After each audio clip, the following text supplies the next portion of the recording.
ಶೃಂಗೇರಿಯಿಂದ ನೇರವಾಗಿ ಇಲ್ಲಿಗೆ ಬಂದಿದ್ದೇನೆ. ಧರ್ಮದ ಪೀಠ. ನಾನು ಶೃಂಗೇರಿ ಮಠ ಯಾವುದೋ ದೇವಸ್ಥಾನಕ್ಕೆ ಹೋದ್ರೆ ಅದನ್ನೇ ಒಂದು ಡಿಗ್ರಿ ಮಾಡ್ತಾರೆ. ಯಾರ ಹೆಸರು ಬಿಟ್ಬಿಟ್ಟು ಯಾವ ದೇವ್ರು ಬಿಟ್ಬಿಟ್ಟು ಅವ್ರ ಧರ್ಮ ಬಿಟ್ಬಿಟ್ಟು ಯಾರು ಇದ್ದಾರೆ, ಎಲ್ಲ ಜಾತಿಯರು ಅವ್ರ ಧರ್ಮ ಬೇಕು. ನಾನು ಅನೇಕ ಸಂದರ್ಭದಲ್ಲಿ ಹೇಳಿದ್ದೇನೆ, ಧರ್ಮ ಯಾವುದಾದರೂ ತತ್ವ ಒಂದೇ, ನಾಮ ನೂರಾದರೂ ದೈವ ಒಂದೇ, ಪೂಜೆ ಯಾವುದಾದರೂ ಭಕ್ತಿ ಒಂದೇ, ಕರ್ಮ ಹಲವಾದರೂ ನಿಷ್ಠೆ ಒಂದೇ, ದೇವನೊಬ್ಬ ನಾಮ ಹಲವು ಅಂತೇಳಿ.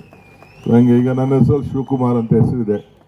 ನಾನು ಕೇಳ್ಕೊಂಡಿದ್ನ ಇಂಥ ಜಾತಿಲಿ ಹುಟ್ಟಬೇಕು, ಇಂಥ ಧರ್ಮದಲ್ಲಿ ಇಟ್ಬೇಕು ಅಂತ ನಾವ್ಯಾರು ಕೇಳ್ಕೊಂಡಿರಲಿಲ್ಲ.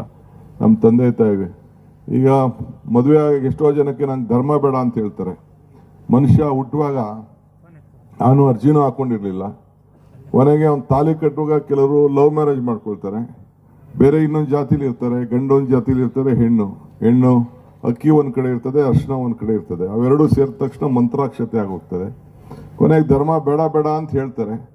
ಕೊನೆಗೆ ಮೂಗ್ ಚುಚ್ಬೇಕಾರೆ, ಇಲ್ಲಾಂದ್ರೆ ಉಡ್ದಾರ ಕಟ್ಟಬೇಕಾರೆ, ಇಲ್ಲಾಂದ್ರೆ ನಾಮಕರಣ ಮಾಡ್ಬೇಕಾರೆ ಅಲ್ಲಿಂದನೇ ಪ್ರಾರಂಭ ಆಗ್ತದೆ ಧರ್ಮ ಅನ್ನೋ ಒಂದು ವಿಚಾರ.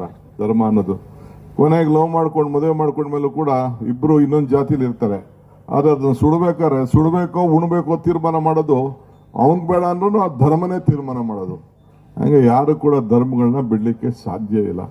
ಹಿಂಗೆ ಮಾಧ್ಯಮವನ್ನು ಕೂಡ ನಾವು ಕೂಡ ರಾಜಕಾರಣದಿದ್ದವರು ನೀವು ಬೇಡ ನಾನು ಬೇಡ ಅಂದ್ರೂ ನಿಮ್ಮನ್ನು ಬಿಡ್ಲಿಕ್ಕೆ ಸಾಧ್ಯ ಇಲ್ಲ. ಸೊ ಅದಕ್ಕೆ ಈಗ ನಾನು ನೇರವಾಗಿ ಶೃಂಗೇರಿಯಿಂದ ಎಷ್ಟೇ ಕೆಲಸ ಇದ್ರೂ ಏನೋ ಹುಡುಗರುಗಳು ಕಷ್ಟಪಟ್ಟು ಮಾಡ್ತಾ ಇದ್ದೀರಿ, ಬೆಳೆಸ್ತಾ ಇದ್ದೀರಿ, ಪರಂಪರೆ ಬೆಳ್ಕೊಂಡು ಹೋಗಿದೆ.